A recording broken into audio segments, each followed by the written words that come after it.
Chose promise, chose due, voici la deuxième vidéo de ma thématique Back to School. Aujourd'hui, on va détailler 3 petits do-it-yourself rapides pour votre bureau qui coûtent presque rien et qui vous permettront de mieux vous organiser. On s'y met ?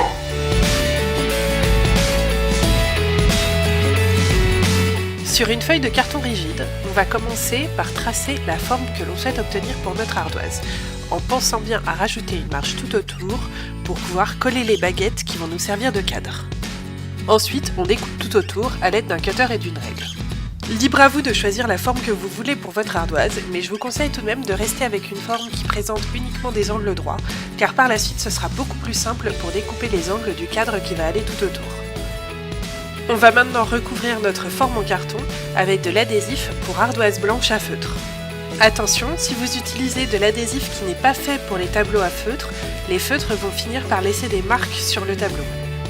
Vous pouvez aussi très bien peindre votre morceau de carton avec plusieurs couches de peinture pour tableau à craie. Une fois que l'adhésif est bien posé sur le carton, attention, il sera très difficile de le décoller pour le replacer correctement et on va retourner l'ensemble et passer la lame du cutter tout autour afin de découper l'adhésif superflu. On garde pas loin notre nouvelle ardoise car on va s'en servir pour prendre des mesures et on prend une baguette en bois ainsi qu'une scie à onglet, c'est-à-dire que c'est une petite scie à main avec un boîtier qui permet de faire des découpes à 45 degrés. Ce sont ces découpes à 45 degrés qui vont nous permettre d'avoir un résultat proche d'un résultat professionnel.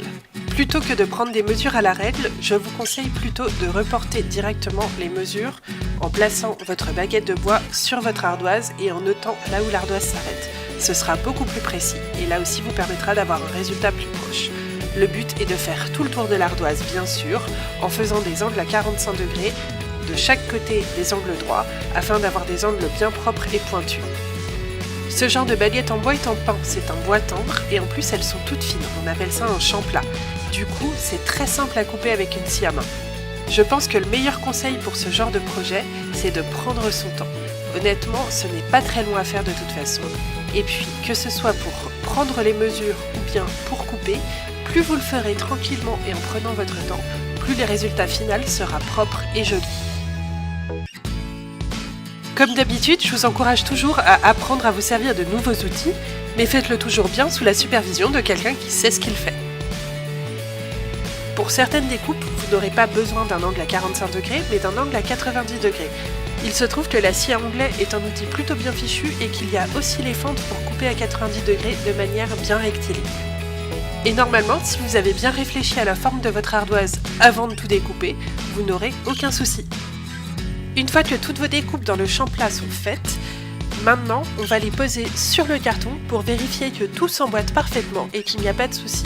C'est le dernier moment où vous allez pouvoir recouper des choses si nécessaire. Si tout s'emboîte parfaitement, c'est super, vous allez pouvoir passer à l'étape suivante. Pour cela, prenez du papier de verre à grain fin et passez-le le long de la découpe que vous avez fait. Cela va permettre d'avoir quelque chose de plus lisse, qui va mieux s'emboîter avec les autres morceaux et surtout qui n'aura pas d'écharde. J'étale la colle à l'aide d'un pinceau sur tout le dos du champ plat afin d'éviter d'avoir des coulures de colle sur mon tableau. Et voilà, je n'ai plus qu'à laisser sécher et c'est terminé.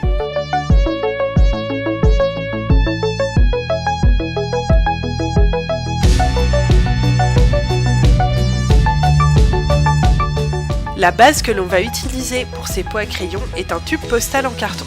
C'est le genre de tube que l'on reçoit lorsque l'on commande des posters sur internet par exemple.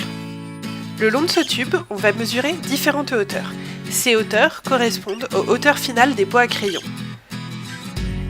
Pour choisir ces différentes hauteurs, j'ai pris en compte 2 paramètres. La longueur totale de mon tube, car je voulais l'utiliser en entier, mais aussi les objets que je voulais ranger dans mes différents pots. Du coup, par exemple, j'avais besoin d'un pot très haut pour mettre mes règles, mais un très court pour pouvoir mettre mes feutres Crayola qui sont tout petits. En gardant la règle bien parallèle au tube, on va maintenant reporter ces différentes hauteurs sur tout le pourtour du tube afin d'avoir une ligne continue qui sera beaucoup plus facile à couper après. Mesurez les points tous les 3-4 cm à peu près et ensuite vous pouvez les relier à la main. Et maintenant, à l'aide d'un cutter et à main levée, on va découper le tube en passant plusieurs fois le long du trait que l'on a tracé. N'essayez pas de percer le carton du premier coup, vous n'y arriverez pas. Tout ce que ça fera, c'est faire ripper la lame et la planter dans votre main.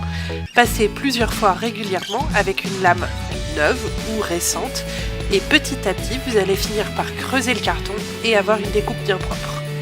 Avec du papier de verre à grains fins, poncez légèrement les endroits où vous avez découpé afin de retirer toutes les petites irrégularités et les petites déchirures du carton. Si jamais vous avez des morceaux de carton qui se décollent un peu, soit vous les recollez, soit vous les découpez. En vous servant de l'intérieur d'un des tubes comme de guide, vous allez tracer sur du carton épais un nombre de cercles identiques au nombre de pots que vous voulez avoir à la fin. Ces cercles vont servir de fond à vos pots à crayon.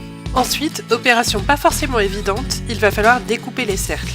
Pour ça, j'utilise à nouveau un cutter et je vais découper des lignes droites tout autour de mon cercle. Alors oui, je n'aurai pas un cercle parfait, mais au final c'est pour le fond du pot à crayon.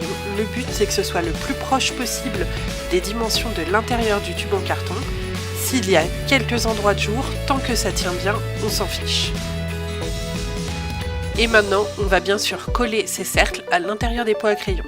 Faites bien attention à la colle que vous utilisez selon le type de carton que vous utilisez. Si vous utilisez du carton plume, évitez d'utiliser de la néoprène classique qui va faire fondre le carton plume. Une fois que c'est sec, on va maintenant passer à la déco. Pour ça, je vais commencer par recouvrir totalement les tubes de carton avec de la peinture claire à la bombe de peinture. Après, libre à vous de les peindre comme vous voulez.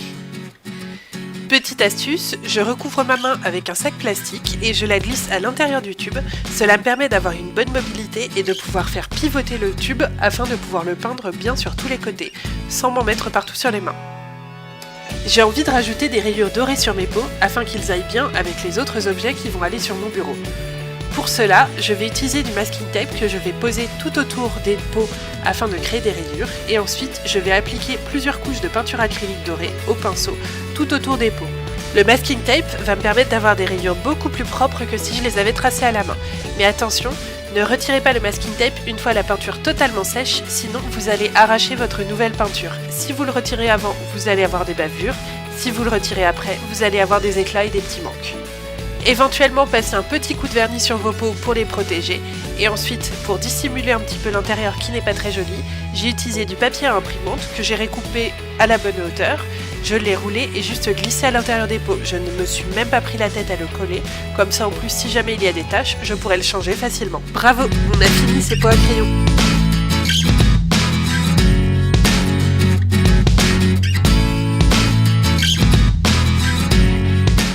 Pour ce dernier do it yourself, je ne vais pas m'amuser à vous faire un tutoriel détaillé étape par étape car honnêtement c'est vraiment pas sorcier. J'ai acheté un sac en toile de jute et je l'ai découpé afin d'avoir une base carrée ainsi qu'un grand rectangle.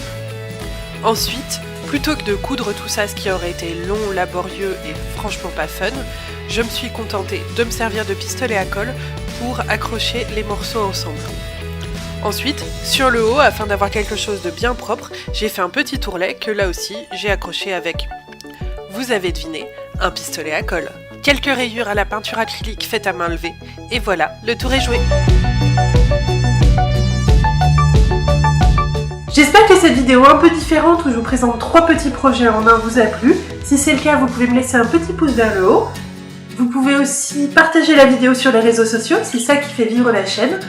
Vous pouvez aussi vous abonner à la chaîne, c'est ça qui va vous permettre de ne rater aucune des prochaines vidéos et c'est gratuit.